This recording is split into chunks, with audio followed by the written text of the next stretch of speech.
S&P 200 등 일부 종목은 1년 반 만에, 모든 종목은 5년 만에 공매도가 재개된 가운데 국내 시가총액 1위인 삼성전자의 주가가 흘러내리고 있습니다.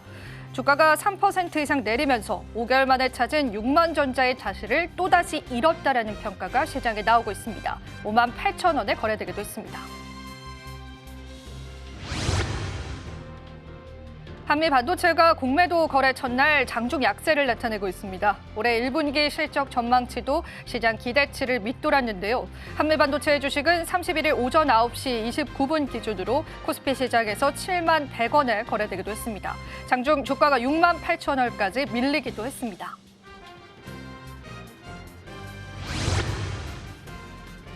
디지털 광고대 행사 와이즈버즈가 국내 최초로 틱톡 마케팅 파트너스 프로그램에 선정됐다고 밝혔습니다.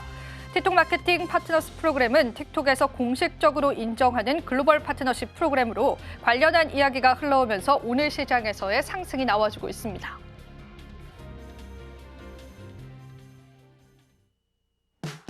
시청자 여러분 안녕하세요. 마켓 쇼쇼쇼 진행을 맡은 이지영입니다. 자, 오늘 우리 시장은 오후장 들어서도 그 흐름이 좋지 않은 모습입니다. 오히려 장 초반에는 아시아 증시 대비해서 그래도 견조한 흐름들이 이어져 왔었는데요. 장이 진행될수록 시장에서 낙폭을 키워가면서 사실상 아시아 증시 대비해서도 좋지 못한 상황들 연출되고 있습니다. 어떤 돌파구를 찾아야 할까요? 오늘도 주요 종목군들의 흐름 살펴보시면서요. 저와 함께 시장 흐름들 살펴보겠습니다. 장마감 30분 앞두고 주요 종목군들은 보시는 바와 같이 파란불이 만연한 시장입니다. 대부분 시장에서 공매도에 타깃이 되는 그런 기업들도 하락을 하고요. 또 트럼프의 관세 리스크가 여전히 시장에 주목받고 있는 모습까지도 확인이 되고 있습니다. 자, 오늘 같은 경우에는 삼성전자와 하이닉스는 하락하고요. 대차 잔고가 늘어난 종목으로 이 두 가지 종목을 꼽기도 합니다. 하지만 삼성전자와 하이닉스는 대차 잔고 자체는 줄어들었습니다. 그렇기 때문에 오히려 대차 잔고가 줄지 않은 종목군들 위주로의 공매도의 확인을 해보시면 좋을 것 같습니다. LG 에너지 솔루션 오늘 6% 낙폭세 그려내고 있고요. 현대차와 기아차도 여전히 관세 리스크 가져가면서요. 시장에서 하락 나와주고 있습니다. 오늘 금융주들도 일제히 하락을 하지만 그래도 KB금융이 0.13% 상승하면서 시장을 어느 정도는 지켜주고 있는 모습들 확인이 되고 있고요.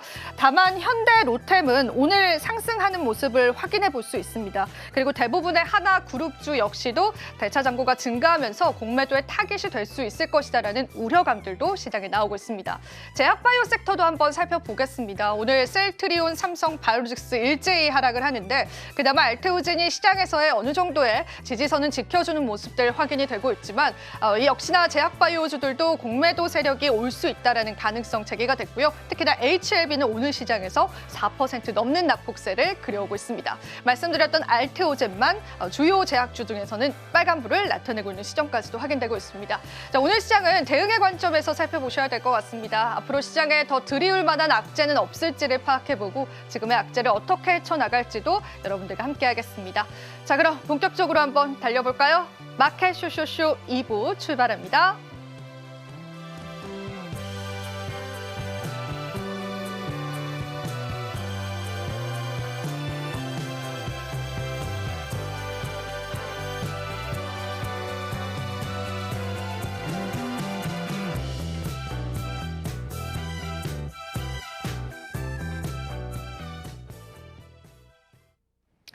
네, 오늘 시장은 다올투자증권의 이성훈 부장님께서 함께 주셨습니다. 부장님 안녕하세요. 네, 안녕하십니까?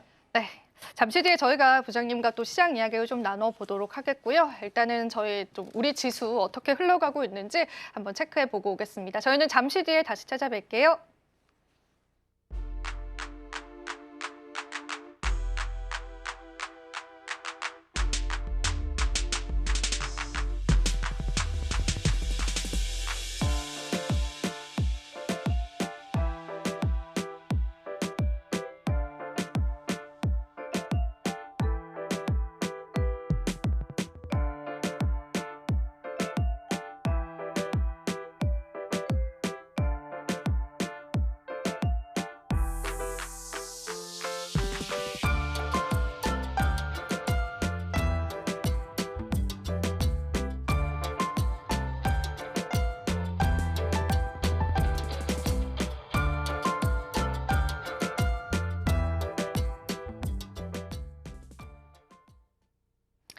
오후장 주도 섹터 살펴보면서 오늘 시장 전략들 한번 잡아보겠습니다. 오늘 첫 번째 주도 섹터 바로 한번 열어주시죠. 자, 오늘의 첫 번째 주도 섹터는 조선업종입니다. 자, 사실 아직도 이제 미국과의 조선 협력에 관한 이야기들이 좀 시장에 나와주고 있는데요. 일단은 이 성장의 칼자루의 주인은 누가 될 것인지 이런 이야기들을 오늘 좀 나눠보면 좋을 것 같습니다. 이쪽 섹터 오늘 주목해 보시는 이유가 있으실까요? 뭐 일단은 생각했던 것보다 이제 공매도 재개에 대한 우려 때문에 거의 오늘 대부분의 업종이 좀 하락하는 모습 보여주고 있는데요. 그래도 이 조선 업종 같은 경우는 생각보다 좀 잘 버티는 모습이 좀 나타나주고 있는 상황이기 때문에 조선 업종을 좀 관심 있게 좀 봐야 되지 않을까라고 좀 생각이 되고 있고요. 그 전에 이제 조선 업종 같은 경우가 이 대차장고 좀 많이 늘어났던 모습을 네. 좀 보여주어서 이 공매도에 타게 되지 않을까라고 좀 얘기가 나오고 있지만 뭐 실제적으로 본다고 하더라도 지금 우리나라 시장을 보면은 특별하게 어떤 펀더멘탈로 이 대체할 수 있을 만한, 그러니까 한마디로 이제 포트폴리오 구성상 매수를 할 만한 섹터가 조선 업종 또 이제 뭐 방산을 제외하면은 이 실적주로서는 많이 부각받는 그런 섹터 많이 없거든요. 그렇기 때문에 오히려 대차장고가 높다고 하더라도 뭐 숏 스퀴즈나 그런 부분에 있어서 단기적인 또 상승 부분도 기대를 할 수 있다라고 좀 생각이 좀 되고 있고요. 뭐 그런 점에서 이 조선주에 대한 관심은 글쎄요. 지금 오늘 뭐 주도주로 나가는 건 아니에요. 하지만 네. 다른 섹터 대비해서는 버티고 있다는 점에서 좀 의의를 둬야 되지 않을까라고 좀 생각이 되고 있고요. 지금 저는 개인적으로 본다고 하더라도 항상 이제 조선주 같은 경우가 우리나라가 지금 미국과의 어떤 무역이나 경제 상황으로 본다고 하면은 유일하게 갑 위치에 있는 게 바로 이제 조선주라고 좀 볼 수 있거든요.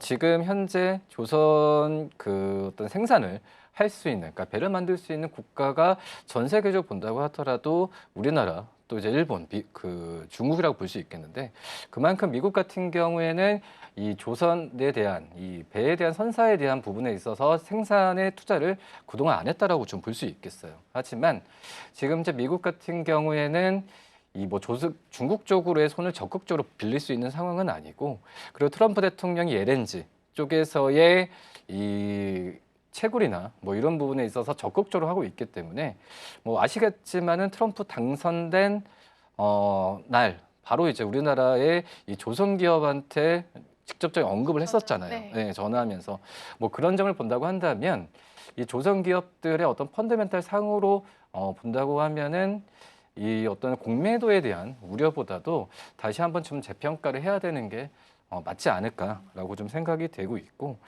뭐 지금 현재는 어떤 제 LNG 선뿐만 아니라 뭐 방산이나 여러 부분에 있어서 조선이 그 전에 어떤 배만 건조하는 게 아니라 여러 이제 새로운 부가가치 이 선박에 대한 투자를 많이 좀 아끼지 않고 있는 상황이기 때문에 이 포트폴리오도 다양화되고 있다는 점에서 보면은 좀 조선 업종을 지금 현재는 다시 한번 매수라기보다도 다른 이런 좀 안 좋은 시장에 안 좋은 이벤트가 좀 있었을 때 주가가 조정받는 그 이후에 매수 관점을 좀 저가에 대한 담아볼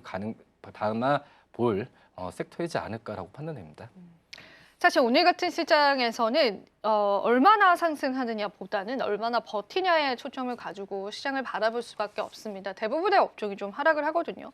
그래도 조선주들이 어느 정도의 지켜주는 모습들이 보여준다라는 관점에서 부장님께서 언급을 해주셨는데 사실은 이런 부분들 한번 여쭤보고 싶습니다. 사실 공매도에 관한 타겟이 됨에도 불구하고 오늘 시장에서 버텨주는 근본적인 이유가 있다면 그게 어떤 거라고 보세요, 부장님? 저는 어떻게 보면은 이 초반 앞서서 좀 말씀드렸지만은 대안이 없는 것 같아요. 지금 시장에서. 예, 지금 이제 공매도에 대한 부분으로 얘기하면은 뭐 수급적인 면만 대처를 해야겠지만 지금 현재 본다고 하더라도 어떤 그 산업 쪽에서 좋은 이슈가 나오는 기업들 섹터가 좀 별로 없는 그런 현재 상황이거든요. 지금 현재 본다고 하더라도 우리나라 뭐 HD 현대중공업도 마찬가지고 지금 미국 해군 함정에 대해서 건조할 수 있도록 좀 허용하는 방안을 나왔는데 한마디로 이제 미국과의 어떤 무역 관계에서 이 좋은 이벤트를 가져가고 있는 게 바로 이제 이 조선기업이라고 좀 볼 수 있겠고요. 그리고 지금 현재 뭐 삼성중업 같은 경우에도 이 FLNG 쪽에서의 경쟁력이 강점이라고 볼 수 있겠는데 거의 세계 뭐 유일한 어떤 그 기술력을 갖고 있는 게 바로 이 삼성중공업의 이 FLNG 쪽이라고 볼 수 있겠는데 뭐 이런 부분에 있어서 미국에서도 계속해서 이 수주에 대한 부분을 줄 수 있다라고 좀 생각이 되고 있고 그리고 지금 향후 2, 3년치의 수주의 일감을 지금 확보를 하고 있는 상태에서 실적적인 부분이 좀 안정적으로 나올 수 있는 게 바로 이제 조선업종이 유일하지 않을까라고 좀 생각이 되고 있고요. 뭐 그러기 때문에 저는 이제 조선주에 대한 어떤 공매도에 대한 이슈 부분은 저는 오히려 숏 스케줄 생각한다면은 단기적인 상승 여력이 더욱 더 좀 있지 않을까라고 좀 판단이 좀 되고 있습니다. 사실 이제 말씀해 주셨던 몇몇 기업들이 우리가 좀 우려했었던 뭐 대차잔고 증감액이 굉장히 많은 기업들이기도 합니다. 그래서 이제 사실 공매도의 타겟이 되지 않을까에 관한 우려감들도 있었는데 오히려 우리가 전략적으로 접근해 볼 그럴 필요성이 있는 것 같습니다. 한번 여러분들이 참고해 보시면 좋겠고요. 자, 그리고 저희가 일단은 지금 조금 더 경제적으로 접근을 해보자면은 지금 조선업 같은 경우에는 발주 지표가 지속적으로 부각을 받고 있는 상황입니다. 그래서 이제 그 부분에 따른 전망도 좀 듣고 싶거든요. 영향도는 어느 정도일까요?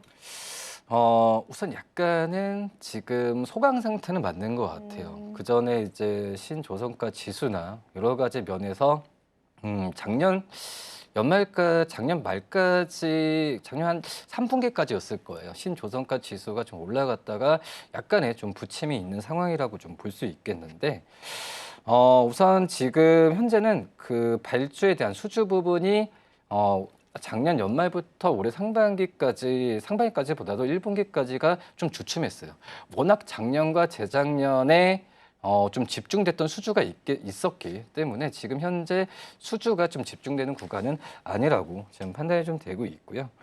그렇기 때문에 이 빠른 시일 안에 이 선박에 대한 신조선가 지수나 이런 부분이 반등을 급격하게 하는 부분은 제한적으로 갈 가능성이 있다라고 좀 생각이 되고 있고 그리고 이제 하지만은 말씀드렸다시피 이제 국내 조선사 기업들 실적에는 1, 2년 동안은 이런 신조선가 지수 하락이 크게 영향을 미치지는 않을 거라. 왜냐하면은 지금 현재 2년 동안의 수주 부분은 지금 꽉 차 있었기 때문에 지금 실적에 대한 우려감은 많이 없어도 괜찮지 않을까라고 좀 생각이 좀 되고 있고요.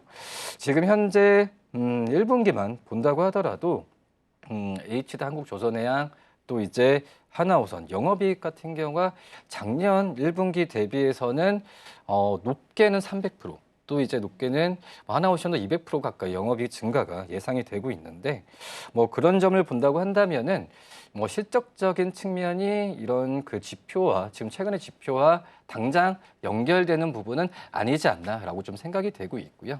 근데 뭐 2년 후에 어떤 이런 수주 공백이 타격을 입지 않을까라고 좀 얘기할 수는 있겠지만 지금 예전에서의 그런 조선주들이 안 좋았을 때의 차이점이 지금 글로벌적으로 이 조선을 생산하는 기업들이 많이 슬림화됐거든요. 그 한마디로 이제 공급 부분을 좀 제한하는 구조로 가고 있기 때문에 뭐 신조선가 지수나 이 발주 지표가 부침이 있다고 하더라도 저는 다시 우상향할 가능성이 올해 하반기부터 중반부터라도 나올 가능성이 좀 크지 않을까라고 좀 생각이 되고 있습니다. 네, 우리가 지표적으로도 한번 시장에서 조선업 관련해서 짚어봤습니다. 자, 그러면은 좀 수급적으로도 접근을 해보고 싶습니다. 이 조선주들 최근에 이제 외국인 쪽의 이탈이 확인이 좀 되고 있는 상황이고 오히려 개인은 담는 모습들이 좀 확인이 되는데 사실 올 1분기를 좀 집계를 해보면 외국인 투자자들이 조선주를 이제 매도하는 게 좀 보여지긴 하는데 이 부분에 따른 영향도 있을지 궁금합니다. 일단은 이제 조선과 좀 방산도 좀 얘기가 나오고 있는데 외국인이 많이 가지고 있어요, 생각보다. 네. 네, 그러기 있기 때문에 여기서 이제 공매도에 대한 우려가 좀 나오는 상황이라고 좀 볼 수 있겠고, 그렇기 때문에 좀 수급적인 측면에서는 지금 당장으로 본다고 하면은 외국인들의 이탈이 좀 있을 수는 있겠지만 제가 본다고 하더라도 이런 부분은 좀 단기적일 가능성이 있겠고 오히려 그 전에 뭐 반도체나 뭐 자동차, 실적에 대한 부분에 있어서 전면적으로 노출돼 있는 이런 섹터 기업들 같은 경우가 오히려 지금 외국인들에 대한 이탈이 좀 더욱더 우려스러운 건 좀 있다라고 좀 생각이 되고 있거든요. 뭐 그렇기 때문에 저는 이제 조선주에 대한 어떤 수급적인 면을 좀 걱정하는 것보다 어떤 단기적으로 조정을 받았을 때는 오히려 좀 조선주들에 대한 매수 관점을 좀 더 생각을 해봐야 되는 게 맞지 않을까라고 좀 판단이 좀 되고 있습니다. 네, 좋습니다. 자, 우리가 또 수급적으로도 조선주 한번 이야기를 나눠봤습니다. 자, 그러면은 오후장 주도 섹터 두 번째로 바로 한번 넘어가 보도록 할게요. 오늘 두 번째 주도 섹터는요, 저희가 콘텐츠 쪽 이야기를 해봐야 될 것 같습니다. 이쪽도 이제 우리가 또 시장 안 좋은 상황에서도 그래도 좋은 흐름들 보여주고 있는데 재밌으면 주가 쑥 상승 동력 유지할 모멘텀들 있을까? 일단 앞으로가 좀 중요한 게임이 될 것 같아요. 계속 이제 유지할 만한 모멘텀들 시장에 있을지 한번 이야기를 부탁드려 보겠습니다. 지금은 오늘 좀 컨텐츠 주에 대한 부분은 여러 지금 많이 좀 인기가 있죠. 네. 폭삭 그 드라마. 네. 그- 말하면 안 되나요, 그거를? 네, 제가 네. 항상 이 제목을 네. 말할 때마다 제 웃음이 그러네. 나와가지고 아, 네. 왜냐면 저 제목이 좀 재밌어. 좀 부장님 취향이신가 봅니다. 네. 근데 이 컨텐츠 주들의 항상 이제 그 어떤 OTT 쪽 플랫폼으로 이 드라마가 인기를 끌었을 때 좀 올라가는 모습을 좀 보여주고 있는데 근데 이게 지금 뭐 테마는 아니지만은 많이 올라갔을 때 급등하고 급락하는 모습이 항상 나타났던 그런 상황이라고 좀 볼 수 있거든요. 그렇기 때문에 제가 본다고 하더라도 이 K 컨텐츠에 대한 수요는 글로벌적으로 계속 있을 수밖에 좀 없겠지만 이런 좀 드라마의 흥행으로 인한 이 부분이 실적으로 연결되는 그 기간도 굉장히 좀 길거든요. 그리고 이 제작사들 같은 경우에도 이 OTT 기업들과의 이 계약하는 조건이나 여러 부분도 좀 많이 틀리기 때문에 이 급등했을 때 어떤 매수 관점을 들어가는 것보다 다른 추매 관점으로 들어가는 것보다도 한번 이 기업들에 대한 어떤 수익 구조나 뭐 이런 부분을 좀 지켜볼 필요가 분명히 좀 있다라고 좀 생각이 되고 있고요.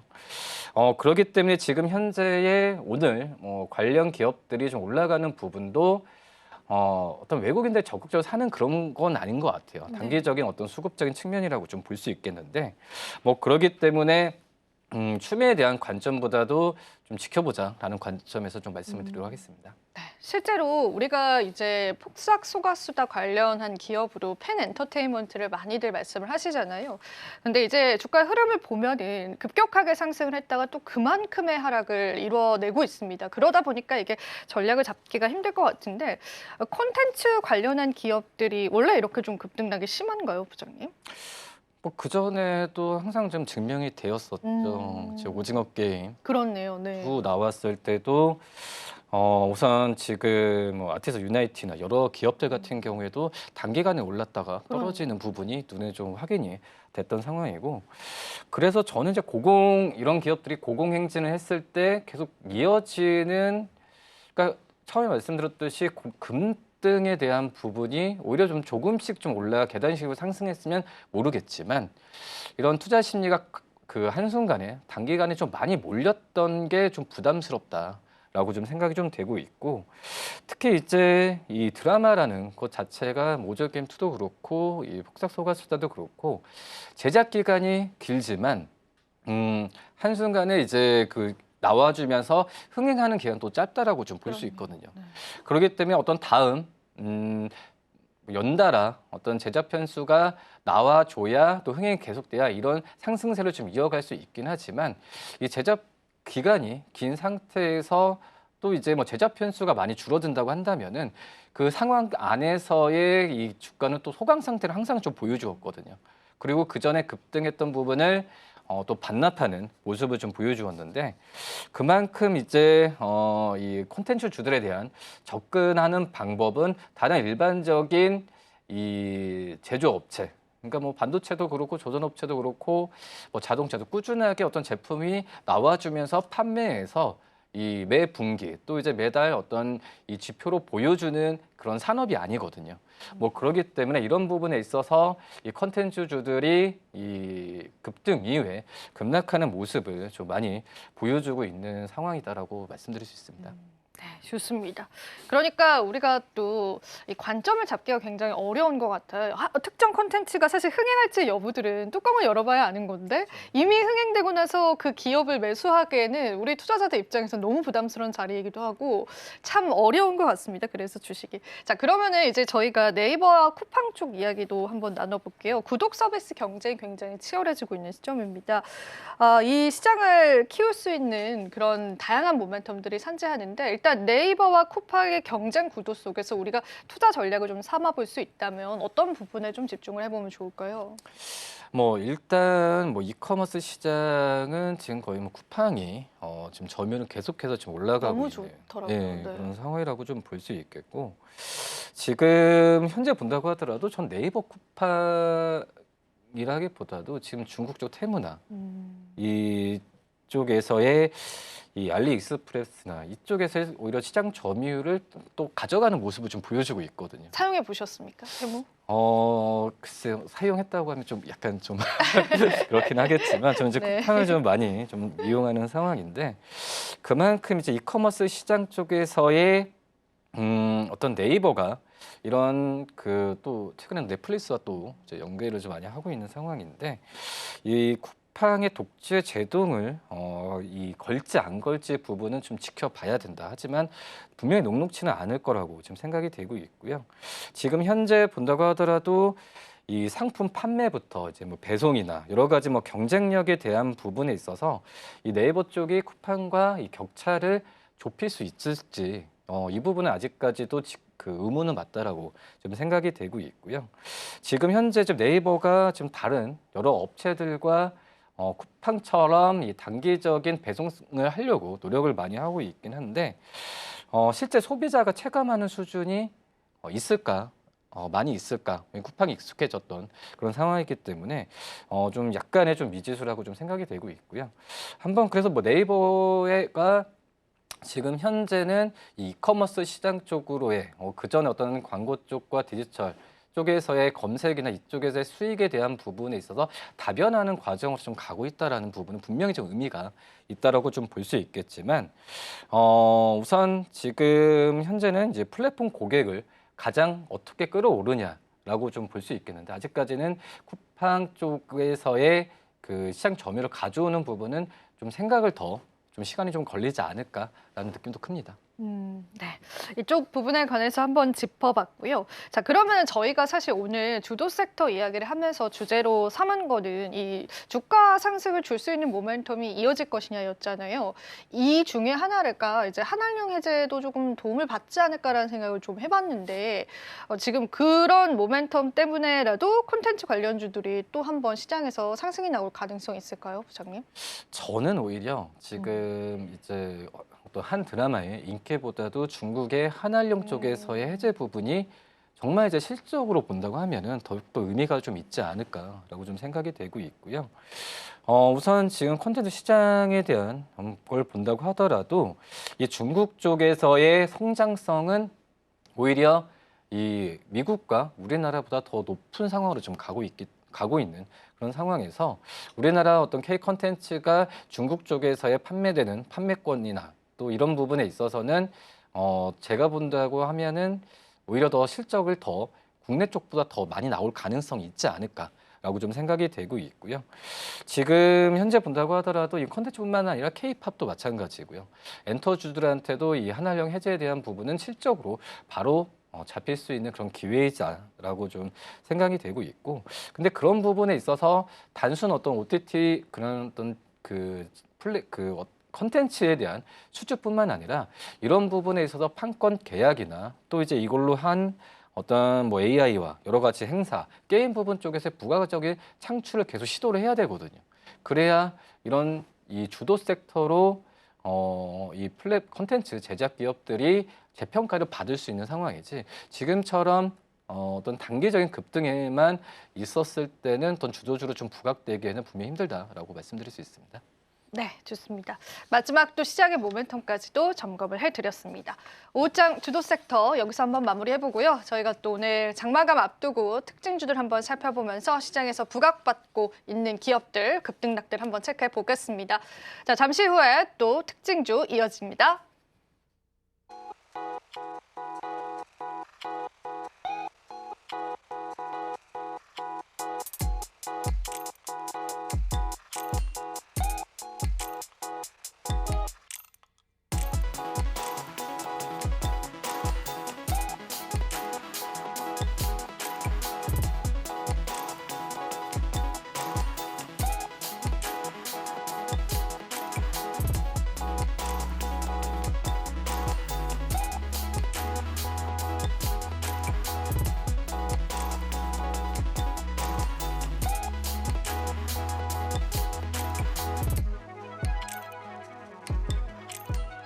네, 장 마감까지 얼마 남지 않았습니다. 오늘 시장에 강하게 영향을 줬던 업종과 종목은 어떤 게 있는지 정리해 보도록 할 텐데요. 오늘 시장에서는 참 힘든 하루가 이어졌습니다. 그만큼 하락하는 업종들이 더 눈에 띄었는데 그래서 오늘은 세 가지 업종 모두 하락 업종으로 준비해봤습니다. 먼저 첫 번째 하락 업종 바로 방위산업인데요. 이 방위산업 안에서 LIG 넥선, STX 엔진, 한국우주까지 약세 흐름 보였습니다. 하지만 이 안에서도 좀 개별 종목 장세를 보여주기도 했는데요. 현대 롯템은 상승부를 지켜줬습니다. 다음으로는 반도체 업종입니다. 반도체 그동안 많이 올라졌던 만큼 오늘은 하락하는 것에 이 골도 좀 깊어졌는데요. 삼성전자, SK하이닉스, 한미반도체, 마지막으로 심텍까지 굵직한 반도체 기업들이 모두 하락세를 면치 못했습니다.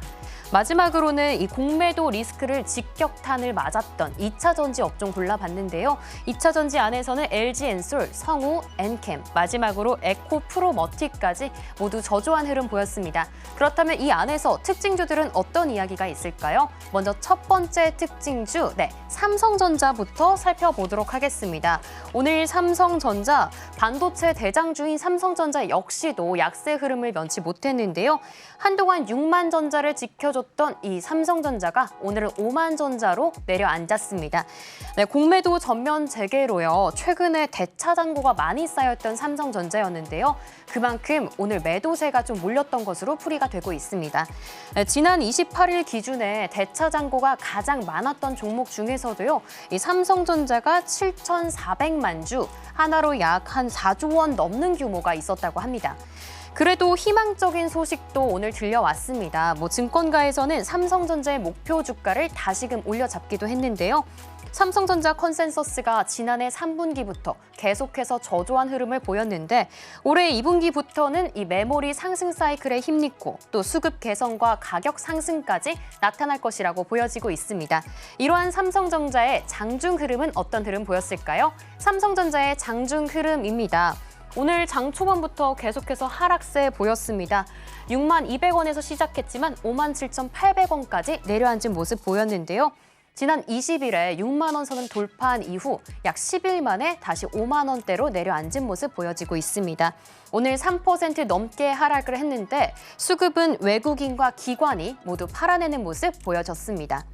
오늘 시장 정말 힘들었지만 이 삼성전자와 반도체 업계 같은 경우에는요. 공매도의 공포를 다시 한번 떨쳐내고 장밋빛 미래가 밝힐 수 있을까요? 이어서 다음 특징주도 한번 살펴보도록 하겠습니다. 다음 특징주는 바로 현대로템입니다. 현대로템 사실 하락 업종 안에서도요. 이 방산이 개별 호재로 올라줬던 좀 특이한 종목이었습니다. 오늘 방산주는 최근 한 달간의 대차 잔고 비중이 다른 업종보다 매우 컸기 때문에 이 공매도에 타격을 입었던 것으로 보여지고 있는데요. 그래도 현대로템은 공매도의 공포를 좀 비껴갈 수 있었습니다. 증권가의 예상으로 올해 1분기 실적이 매우 좋을 것이라고 보여지고 있는데요. 사상 최대 실적이 기대가 되고 있다고 합니다. 현대로템의 1분기 매출액은 전년 동기 대비 약 70% 넘게 그리고 영업이익은요 무려 300% 넘게 증가할 것이라고 보여지고 있습니다. 이 수치는 사상 최대의 분기 실적이라고 하는데요. 이러한 현대로템의 실적 상승세는 세 가지 이유가 있습니다. 먼저는 환율의 영향이 있을 테고요. 두 번째로는 폴란드 K2 전차의 수출 증가. 그리고 세 번째로는 레일 솔루션 부문에서 흑자 전환이 기대되고 있습니다. 이러한 현대로템의 장중 흐름 보여드리도록 하겠습니다. 오늘 장중 흐름은 살짝 하락하나 했습니다. 아무래도 하락 업종이 많았기 때문에 영향을 받은 것으로 보이는데 이내 반등에 성공해서 상승세 이어졌습니다. 오늘 수급 살펴보시면 오늘같이 힘든 와중에도 외국인과 기관이 모두 담아줬던 고마운 종목이었습니다. 요즘 같은 힘든 시장에서 믿을 건 역시 실적뿐이라는 좀 소리가 나와주고 있는데요. 그만큼 실적주로도 현대로템이 계속 주목받을 수 있을지 계속 지켜보시는 게 중요할 것 같습니다. 그럼 마지막 특징주도 만나보도록 하겠습니다. 마지막 특징주 바로 LG 엔솔입니다. LG 엔솔 공매도 공포 안에서 아무래도 오늘 2차 전지가 매우 많이 하락을 해줬는데요. 대장주 LG 엔솔 역시도 큰 낙폭을 그려왔습니다. 그렇지만 마냥 악재만 있었던 건 또 아닌데요. 세 가지 포인트 짚어드리자면 먼저는 양호한 실적 기대감이 있습니다. 올해 1분기 영업이익에서 흑자 전환할 것이라는 기대감이 있는데요. 컨센서스도 크게 웃돌 것으로 보여지고 있습니다. 네, 다음으로는 이런 발표도 오늘 나왔습니다. 오늘 국내 기업에서 처음으로 배터리 교환 스테이션의 보조금 지원 대상으로 선정이 됐는데요. 환경부 등의 정부가 추진 중인 이 전기 이륜차 보급 사업에서 관련 표준 요건을 갖춘 1호 기업이 된 것으로 보여지고 있습니다. 관련 이슈도 좀 눈여겨서 보시면 좋을 것 같습니다. 네, 다음으로 장중 흐름도 살펴보시겠습니다. 오늘 7% 가까이 하락했습니다. 오늘 외국인 팔아냈고 기관은 매수하는 흐름 보여줬네요. 이렇게 오늘 시장을 강타했던 특징주들의 이야기들 모두 나눠봤습니다.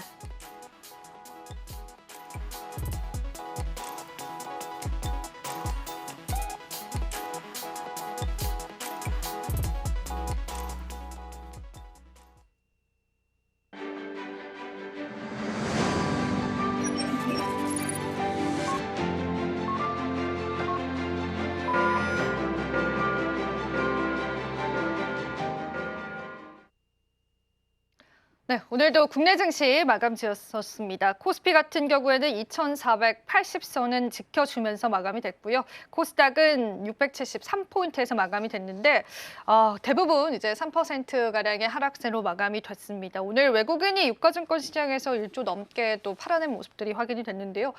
부장님과 함께 저희 또 긴급 진단의 느낌으로 우리 시장 한번 살펴보겠습니다. 마감 시장 어떻게 보셨을까요? 일단은 뉴스에도 그렇고 계속 공매도 얘기 나오긴 한데 네. 실질적으로 전 아직까지도 이 미국의 관세가 그게 더 더 큰 크다. 영향이 있지 않나. 왜냐하면 오늘 일본 증시도 좀 많이 떨어지는 상황으로 좀 가고 있기 때문에 공매도 같은 경우에는 계속 지금 타이틀로 좀 하고 있긴 하지만 실질적으로 지난주 그 트럼프 대통령의 상호 관세에 대한 얘기 나온 다음에 협상할 의지가 있다라고 얘기를 했는데 정말 그 흐지부지한 약간 얘기 같아요. 그렇기 때문에 시장에서 약간 실망한 부분도 분명히 있는 상황이고, 그러니까 이거에 공매도나 또 이제 탄핵 심판 선고, 고질 발표 여러 가지 부분이 있는데 실질적으로 지금 우리나라 시장에 대해서 매수를 좀 할 수 있을 만한 어떤 그 힘이 지금 많이 부족한 상황이거든요. 그렇기 때문에 관망하는 눈치도 많이 있다라고 지금 생각이 되고 있고, 그렇기 때문에 지금 현재는 매수에 대한 부분이 지금 지극히 지금 부족한 상황이기 때문에 조금만 이런 외국인들의 이런 수급적인 공매도도 있을 수 있겠지만 매도가 조금 나왔을 때 시장에서 반응하는 부분은 굉장히 좀 크다라고 좀 생각이 좀 되고 있고, 그렇기 때문에 이번 주 같은 경우에도 이 미국의 IS의 이 제조업, PMI 지수도 그렇고 주요 지표 결과도 지금 나오는 상황이거든요. 그렇기 때문에 더욱더 이제 적극적 매수에 대한 부분을 나갈 수가 없는 그런 상황이다라고 생각이 되고 있어서 저는 이런 분위기는 주 초나 주 중반까지는 되지 않을까. 주 후반 돼서의 이런 이벤트들이 하나 둘씩 좋은 과정이라기보다는 이벤트 소멸 관점으로 간다고 한다면 시장에서의 반등은 이루어지지 않을까라고 저는 생각됩니다. 그러니까 증시 하락은 이제 공매도 때문이다라고 보기에는 아시아 증시가 전반적으로 지금 폭락세를 나타내고 있기 때문에 오히려 관세의 영향력이 크다라고 보시면 되고요. 이게 트럼프 대통령도 이제 모든 나라 모든 품목이다라고 하니까 시장에서 살아남을 섹터가 없는 것 같습니다. 실제로 어떤 타깃 된 업종을 차라리 이제 꼽아줬으면은 그 업종을 피해서 또 수급이 될 수 있는데 이제 전반적으로 시장 침체기가 좀 이어지는 것 같습니다. 그래도 우리는 또 시장에서 전략을 세워봐야 될 것 같아서요. 오늘 저희가 또 시장을 이기는 뉴스 준비를 했고요. 그 안에서 여러분들 전략 챙겨가실 수 있도록 만발의 준비를 했습니다. 일단 뉴스 미리 보기 한번 보셔야겠죠. 오늘은 저희가 어떤 뉴스에 한번 집중을 해볼까요? 네, 시장을 이기는 뉴스 미리 만나볼 수 있는 코너입니다. 오늘의 뉴스 바로 건강기능식품인데요.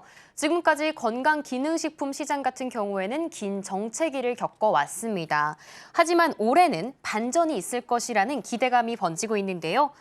다양한 연령층이 활용하는 유통망인 균일과 생활용품점과 편의점이 건기식 취급을 본격화하고 있습니다. 특히 최근에 가장 주목받는 곳은 바로 다이소입니다.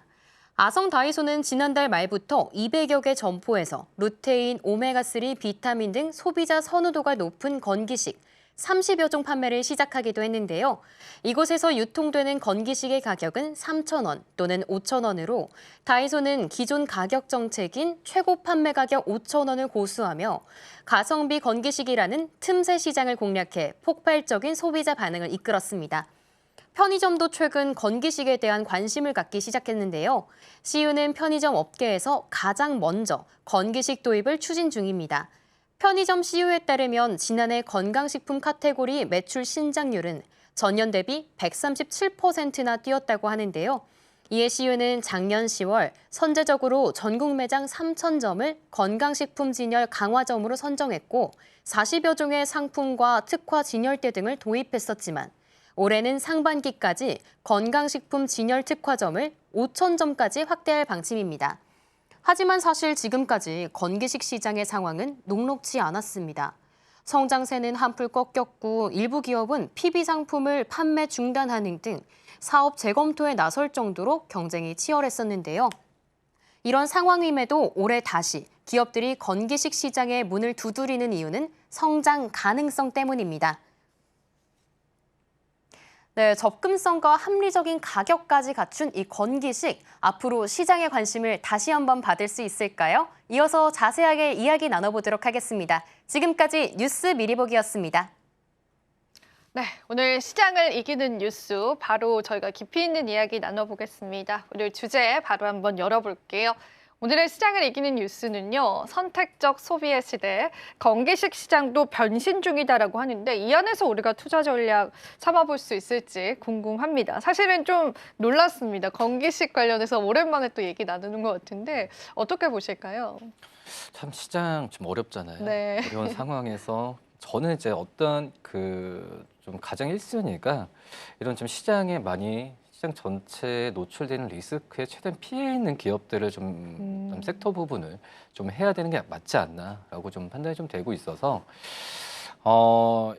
건강기능식품이라는 섹터 부분 좀 생소할 수는 있겠지만 아시다시피 작년, 재작년 그 식품 업체들, 라면 기업들 같은 경우가 정말 주가가 좀 고공행진을 많이 했었잖아요. 네.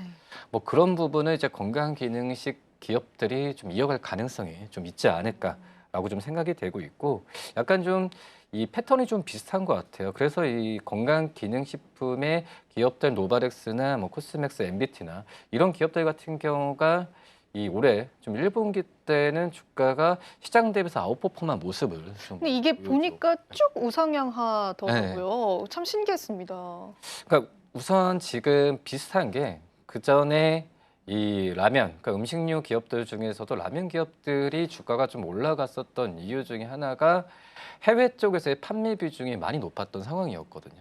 그 전에는 그 우리나라 라면 기업들도 내수 시장 쪽에서의 경쟁이 많이 치열했던 상황에서 실적 부분이 제한적으로 갔던 상황 했었고 그리고 코로나 때 이 K푸드에 대한 열풍이 특히 이제 이 마시는 BTS 쪽에서의 그 유튜브 방송을 하면서 주가 그 실적 성장성이 해외에서 많이 좀 그 인정을 받았는데 그런 부분을 이제 건기 사업 같은 경우도 같은 구조로 좀 가지 않을까. 그러니까 같은 음식료는 아니겠죠. 음식료의 섹터로 좀 분류되고 있긴 하지만 제가 봤을 때는 이 건강기능식품 같은 경우가 약간 좀 제약 느낌도 많이 나고 그리고 음식료 느낌도 좀 많이 났기 때문에 여러 가지 부분에 있어서 좀 희소성이 좀 있지 않나 섹터가 생각이 되고 있고요.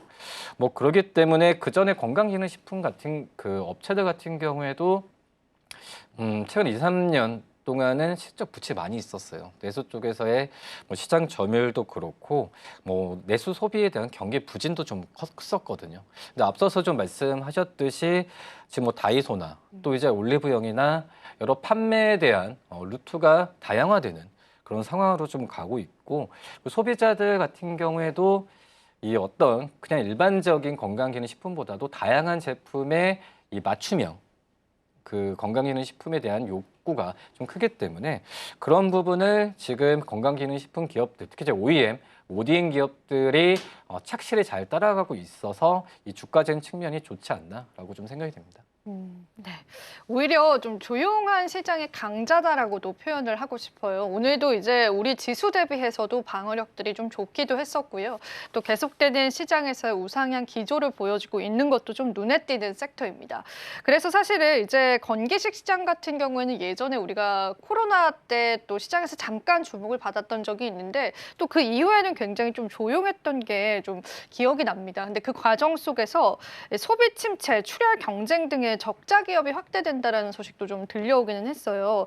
실적적으로 접근했을 때는 이쪽 기업들이 어떻던가요, 부장님?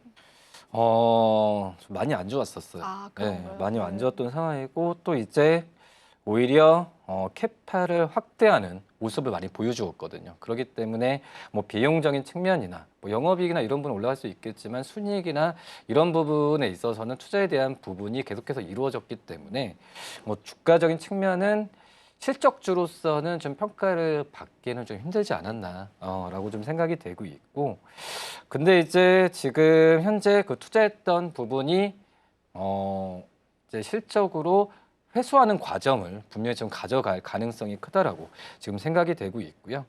그리고 지금 같은 경우에는 어떤 이 신규 고객이라고 한다면은 좀 이 중국 외에 다른 그 미국이나 유럽 쪽에서의 이 고객사에 대한 기대감이 좀 크다라고 지금 생각이 되고 있어서 저는 이제 내수 쪽 매출은 그동안에 이 기업들의 실적의 대다수에서 주가의 발목을 잡았다고 한다면은 지금 이제 바뀔 가능성이 굉장히 좀 높다라고 좀 생각이 되고 있고, 특히 이제 이 해외 쪽의 매출 비중이 이 OEM, ODM 이 기업들 같은 경우가 거의 30% 이상까지 좀 올라간 상황이라고 볼 수 있거든요. 불과 2년 전만 하더라도 한 자릿수였어요. 2021년, 2020년 이제 한 자릿수였는데 지금은 두 자릿수가 아니라 거의 이제 30% 이상 올라가는 과반수에 도달할 가능성이 내년에는 좀 있지 않을까라고 좀 생각이 되고 있어서 해외 실적에 대한 모멘텀이 가장 그 포인트이지 않나라고 좀 생각이 됩니다. 사실 우리가 또 시장이 또 굉장히 안 좋은 상황에서 어떤 투자 아이디어를 잡아야 할지 고민을 많이 해주셨는데요. 오히려 건기식 섹터를 좀 주목을 해보자. 그런 맥락에서 계속 보시면 좋을 것 같은데 제가 이제 노바렉스 쪽 이야기도 좀 여쭤보고 싶습니다. 이제 노바렉스가 사실 건기식 관련해서는 가장 이제 대장주다라고 할 수 있는 기업이잖아요. 내수 회복과 또 수출 중심의 성장을 예상한다라고 또 이야기가 시장에서 들려오는데요. 노바렉스 쪽은 또 기업적인 측면에서는 어떻게 보실까요? 이 건기식 기업 중에서 정말 탄탄한 게 바로 이제 노바렉스라고 좀 볼 수 있겠고, 뭐 영업이익이나 순이익 같은 경우에도 이 적자가 난 적이 거의 없어요. 2022년부터라도. 그렇기 때문에 건기식 섹터에 대해서 칭찬을 할 수 있겠지만 건기식 안에서 그냥 대장주라고 좀 그렇네요. 네. 노바렉스를 얘기를 해야 이 건기식 섹터를 얘기할 수 있다라는 측면에서 본다고 한다면 이 노바렉스 같은 경우에 안정적으로 좀 실적이 나오고 있는 상황인데 이 부분이 이제 내수 쪽에서 몇 년 전에 나왔다고 한다면은 지금은 그 발빠르게 대처를 한 것 같아요. 내수 시장이 이 정체로 간다는 부분을 예상을 하고 해외 쪽으로의 모멘텀을 많이 돌리면서 이런 실적에 대한 부분을 안정적으로 좀 유지를 계속 좀 하고 있다라고 좀 생각이 되고 있고, 지금 실제로 작년 이 4분기 쪽에서의 내수 쪽에서의 매출액은 오히려 좀 마이너스를 좀 기록했었거든요. 뭐 그러기 때문에 지금 이제 해외 쪽으로에 돌려서 이 실적에 대한 부분을 안정적으로 또 이제 계단식으로 유지를 하고 있는 이 모멘텀이 잘 돼가고 있다는 점을 본다고 한다면은 노바렉스가 주가적인 측면을 본다고 하더라도 정말 안정적이잖아요. 정말 안정적입니다. 네, 그렇기 지금 보시면 때문에 아시겠지만, 네. 저는 이 기업에 대한 좀 관심을 지금이라도 좀 가져야 되고 이 급등하는 모습이 나타나지고 않기 때문에 저는 이제 괜찮다라고 좀 말씀을 좀 드릴 수 있겠고요. 지금 현재 본다고 하더라도 이 노바렉스의 글로벌적 레퍼런스에 대한 부분을 차곡차곡 몇 년도부터 쌓아두고 있는 상황이거든요. 그렇기 때문에 해외 고객사에 대한 확대, 1차적으로 본다고 한다면은 좀 중국 쪽에 비중이 많은데 중국 쪽에서의 이 레퍼런스에 대한 부분은 분명히 효과를 올해 또 받을 가능성이 있다라고 좀 생각이 되고 있고 뭐 그렇기 때문에 이 노바렉스에 대한 관심은 좀 꾸준하게 좀 가져야 되지 않을까라고 판단됩니다. 네, 좋습니다. 우리가 또 건기식 하면 떠오르는 기업이 있고요. 그 기업의 지금까지의 흐름들을 부장님께서 풀어주셨습니다. 앞으로의 전망도 살짝 내다볼 수 있는 시간이었고요. 자, 그렇다면 사실 건기식은 의약품은 아니잖아요. 근데 일단 트럼프 대통령이 의약품 쪽에 관한 관세 이야기를 하기도 했는데 사실 건기식 쪽에 관한 관세도 리스크가 좀 될 수 있을까? 그런 생각을 제가 하게 된다면 너무 앞서 나간 걸까요, 부장님? 근데 제가 봐더라도 이제 관세를 피할 수 있는 섹터는 없죠. 그렇죠. 네. 네. 근데 항상 제가 앞서서 이제 라면 업종도 말씀을 네. 드리고 그리고 이제 화장품 기업들 같은 경우에도 뭐 관세에 대한 영향을 받을 수는 있겠지만 지금 이 뭐 라면, 화장품, 건강기능식품의 특징적인 부분이 뭐 자동차나 반도체처럼 이 가격이 큰 게 아니거든요. 그렇기 때문에 일반적인 이 관세에 대한 또 이제 수출했을 때 그 자국민들의 이 가격에 대한 정가에 대한 부분이 크게 좀 와닿을 가능성은 좀 적다라고 좀 생각이 되고 있어요. 그러니까 만약 미국 국민들 라면을 얘기 들었을 때 가격 올린다. 그러면은 뭐 몇백 원 올랐으니까 안 먹는다 이런 건 아니라고 좀 생각이 되고 네, 있거든요. 그렇죠. 화장품 같은 경우에도 지금 현재 프리미엄 뭐 제품보다도 이 저가에 대한 인디 브랜드 쪽에서의 이 판매가 더 많이 늘어난 상황이기 때문에 이 관세에 대한 영향은 저는 적을 것으로. 그러니까 관세를 매긴다고 했을 때 하더라도 거기서 이 관세에 대한 부분으로 가격 정가가 용이하냐, 용이하지 않냐에 따라서 저는 이 관세에 대한 리스크가 있냐 없냐라고 좀 볼 수 있겠는데 이렇게 어떤 소수 쪽에서의 이 제품들 같은 경우에는 가격 정가가 용이할 가능성이 굉장히 좀 크거든요. 그렇기 때문에 이런 기업들 같은 경우에는 관세에 대한 영향은 정말 다른 이 굵직한 제품을 판매하는 섹터 대비해서는 적을 가능성이 있다라고 좀 생각이 되면서 이 건강기능식품에 대한 관세에 대한 영향은 화장품과 좀 그 섹터와 좀 일맥상통하게 좀 바라보셔도 괜찮다라고 판단됩니다. 근데 실제로 트럼프 대통령이 관세 매긴다고 물건 가격 올리면 조치할 거야 이런 또 언급을 하기도 했더라고요. 그래서 우리가 이게 가격이 실제로 소비자가 와닿는 가격에 관한 갭이 얼마나 큰지도 좀 살펴보면서 그에 따른 영향력들도 봐야 될 것 같아요. 근데 저희가 앞서서 오늘 전략으로 건기식 이야기를 나눠봤는데 그럼 건기식 관련한 섹터군들을 우리가 바라볼 때 물론 앞서서 노바렉스를 언급해 주시긴 했지만은 옥석 가리기를 하게 된다면은 어떤 기준을 잡고 좀 해봐야 될까요? 근데 건기식 기업들이 그렇게 생각보다 많지는 않은 네, 상황이에요. 그래서 저 네. 어려운 것 같아요. 근데 우선은 말씀드렸다시피 주가적인 측면으로 본다고 한다면 이제 노바렉스처럼 어떤 주가가 좀 크게 좀 움직이지 않는 기업들 위주로 좀 해야 되지 않을까. 대표적으로 이 코스모스 MBT 같은 경우에도 OEM, ODM 기업으로서 영업이익도 괜찮은데 주가가 좀 급격하게 상승했다가 오늘도 많이 떨어지는 모습을 좀 나타내주고 있는 상황이고 그리고 이제 콜마 B&H 같은 경우에도 오늘 등락폭이 굉장히 좀 셌거든요. 그렇기 때문에 뭐 이런 기업들에 대한 이런 기업들에 대한 부분에 있어서 많지 않는 상황이라고 한다면은 노바렉스나 이런 기업들을 오히려 우선적으로 좀 봐야 되지 않을까라고 좀 생각이 좀 되고 있고 그리고 이제 좀 정확히 따져봐야겠지만은 미국 쪽에 좀 많이 뭐 진출을 하면서 공장이나 설립되는 그런 기업들을 좀 봐야 되는데 이게 좀 많이 노출은 안 돼 있어요. 예, 그렇기 때문에 이런 부분을 좀 체크하면서 지금 당장 어떤 관세 리스크에 변동될 수 있는 특히 근데 건강 기업들 이 건기식 기업들 섹터가 그렇게 많이 영향을 안 받는데 그 안에서 찾는다고 한다면 이런 부분을 좀 따져야 되지 않을까라고 좀 판단이 좀 되고 있습니다. 네, 좋습니다. 또 오늘 시장을 이기는 뉴스 여러분들과 함께했습니다. 자, 오늘도 도움 말씀 고맙습니다. 네, 감사합니다.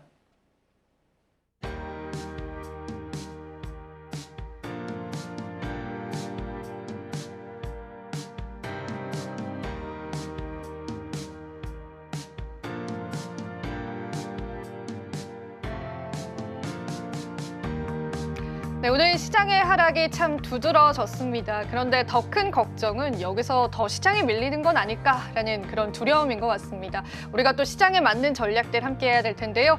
저희가 다음 이 시간에도요, 여러분들에게 대응의 관점에서 함께 드리도록 하겠습니다. 또 저희 방송에서 제공해드리는 정보는 투자 판단에 대한 조언일 뿐입니다. 가치 판단과 상승 하락을 보장하고 있진 않다라는 점 유의 부탁드리겠습니다. 자, 저희는 물러가 보도록 할게요. 오늘도 시청해주신 여러분 고맙습니다.